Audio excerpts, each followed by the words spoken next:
Binibigyan. Jumbled letter. A. May correct. Mud correct. Dumb correct.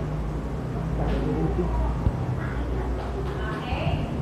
So, mayroon silang 3 points. Okay. 3 points. Next.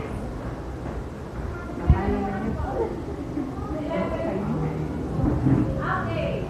Next jumbled letter is E, P, B, B, R, P. Ano kaya ang mabuong longest word mula dito? Okay?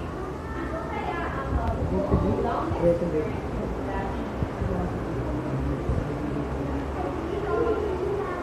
Group 1 and 2 tayo dito.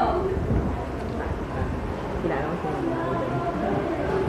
Umang bigyan.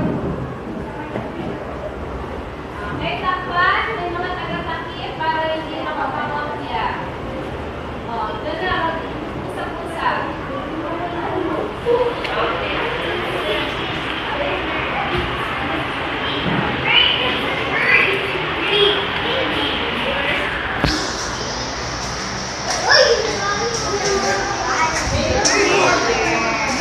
Ay, may nagagay.